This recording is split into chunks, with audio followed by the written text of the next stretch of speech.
नहीं, मैं आपसे सवाल कर रहा हूँ। आपने सवाल किया कि जिम्मेदार मानना है, जिम्मेदार कौन मानना है? सदर का जो बयान था पूछताछ में पुष्पैक्स आया, उसमें कहा गया है कि आपने भीड़ इकट्ठी करवाई आप थी। ये बताइए, आप सम्मानित पत्रकार बंधु हैं, जो 161 का बयान होता है, उसके अंदर जो भी बयान देता है उसके कोई सिग्नेचर होते नहीं हैं।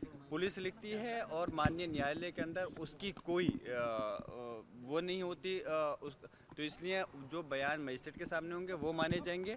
और मुझे उम्मीद है कि ऐसा बयान सदर जामा मस्जिद के जो हैं वो दे नहीं सकते। उसकी वजह यह है कि जब इस प्रकार की कोई बात हुई नहीं तो वो गलत बयान क्यों देंगे। फिर भी अगर इस प्रकार की कोई बात उन्होंने पुलिस ने कही है तो इसका जवाब जब न्यायालय के सामने बयान होने की बात होगी तो सब सारा दूध का दूध और पानी का पानी हो जाएगा। देखिए, मैं पूछना चाहता हूँ जफर साहब ने आपके सामने मैं देखिए चारों तरफ है तो इसलिए मैं चारों तरफ को अपना मैं मुखातिब होकर कह रहा हूँ। सवाल उन्होंने किया है तो पुलिस प्रशासन आपके सामने, तो मेरे सामने या आपके सामने अभी तक जफर साहब ने ऐसा कोई बयान नहीं दिया है। ये पुलिस का कहना है तो इसलिए हम पुलिस के कहने पर विश्वास नहीं कर सकते। और यकीनन जब अगर पुलिस के कहने पर ही सारी बात अगर सच्चाई साबित हो जाती तो फिर माननीय न्यायालय की ज़रूरत ही क्यों थी।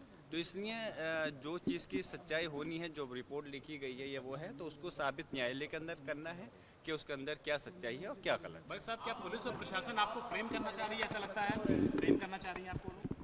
लगता तो बहुत कुछ है, लेकिन बस मैं अब ज़्यादा कुछ नहीं कहते हुए यही कहूँगा कि मुझे उम्मीद है कि इस देश के अंदर अभी जहाँ हम पुलिस प्रशासन और सरकार पर भरोसा नहीं कर सकते, हमें अभी अपने न्यायालयों पर विश्वास है और इंशाल्लाह उम्मीद है कि मुझे और हमारी जनता को कोर्ट से इंसाफ ज़रूर मिलेगा। सारे मुकदमे दर्ज कर दिए गए सर आपके खिलाफ, बिजली चोरी और बाकी न जाने कितने देखिए, जब उनके हाथ में रिपोर्ट लिखने की पावर ताकत उनके हाथ में है तो लिख सकते हैं और लिखे हैं, और यकीनन गलत है। मैं आपसे फिर से कह रहा हूँ, उस चीज़ के लिए जो मेरे खिलाफ गलत चीज़ लिखी गई है तो उसका मैं अपने आप को इंसाफ दिलाने के लिए, न्याय के लिए मैं कोर्ट का सहारा मैंने लिया है और आगे भी लूँगा, और मुझे उम्मीद है मुझे वहाँ से इंसाफ मिलेगा। अल्पसंख्यक सांसद हैं और मुर्शिदाबाद में लगातार हिंसा हो रही है, एक वर्ग को निशाना बनाया जा रहा है, तमाम तरह के पॉलिटिकल बयान आ रहे हैं, किस तरह से हिंसा को देखते हैं, क्या कहना चाहिए? देखिए, मैं कभी भी किसी भी तरह से हिंसा में विश्वास नहीं रखता। मैं चाहता हूं कि इस प्रदेश और देश के अंदर कानून व्यवस्था का राज होना चाहिए, संवैधानिक तौर पर ऊपर सब लोगों को चलना चाहिए। और कोई भी अगर मामला है, मिसाल के तौर पे अगर जैसे हमारे वक्फ का मामला है, कानून का मामला है, तो हमने जैसे कि अपने संभल का मसला था तो भी हमने न्याय की शरण ली थी और न्यायालय की शरण ली थी, और इस मसले में भी सुप्रीम कोर्ट हम गए हैं और इस उम्मीद से गए हैं कि जहां कुछ गलत हो रहा है तो हमें कोर्ट के ज़रिए से इंसाफ मिल सके।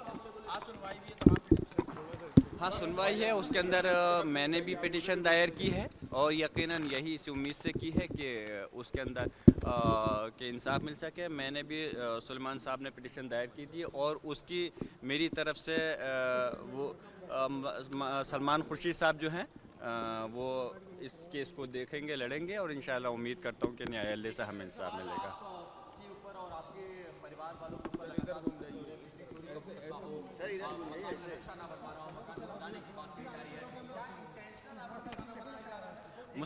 मैं समझता हूँ आपका जो सवाल है उसी में वो जवाब भी छुपा हुआ है जो आपने कहा है।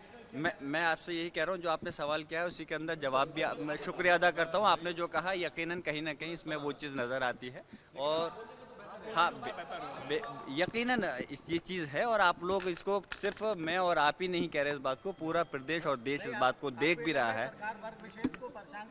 देखिए, मैं यही कह रहा हूँ कि इस प्रदेश और देश के अंदर कानून व्यवस्था, संविधान का राज होना चाहिए, इस प्रकार की बात नहीं होनी चाहिए। मैं अगर सांसद हूँ, अगर मेरे खिलाफ ही अगर गलत कार्रवाई होती है तो जनता का विश्वास उठेगा। इसलिए हम चाहते हैं कि हर तबके को इंसाफ मिलना चाहिए और हम उम्मीद करते हैं न्यायालय से हमें इंसाफ ज़रूर मिलेगा। मीडिया से खास बातचीत के बाद आप देख सकते हैं कि बर्क साहब जिनकी आज पूछताछ और बयान दर्ज होना है आयोग के सामने, लिहाजा आप देख सकते हैं कि यहाँ पर पहुंचे हुए हैं। क्या कुछ कहना चाहेंगे सर? कुछ नहीं, बहुत शुक्रिया, जो कुछ कहना था आप लोगों के सामने कह चुका हूँ, धन्यवाद। चलो भाई, प्रमुख चीज जो आपको लगता है कि आज जो जिसका जवाब कुछ प्रमुख मुझे नहीं लगता, जो है मैं मुकाबला, मुझे कोई डर नहीं है, मैं सच हूँ और हक के रास्ते पर जवाब दूंगा। जो बहुत बहुत शुक्रिया। तो ये आप देख सकते हैं कि बर्क जिनको आज अपने बयान दर्ज कराने आयोग के सामने वो यहाँ से निकल चुके हैं और वो तमाम सवालों के जवाब, क्योंकि संभल हिंसा के दौरान मुख्य तौर पर इनके भी एफआईआर में नाम दर्ज हैं, तो ऐसे में आज आयोग के सामने ये अपने बयान भी दर्ज कराएंगे। वीडियो जर्नलिस्ट दीपक राणा के साथ Shubham Pandey, News nation,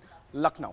news Nation अब व्हाट्सएप पर खबरों के ताजा अपडेट के लिए न्यूज नेशन के इस क्यूआर कोड को स्कैन करें।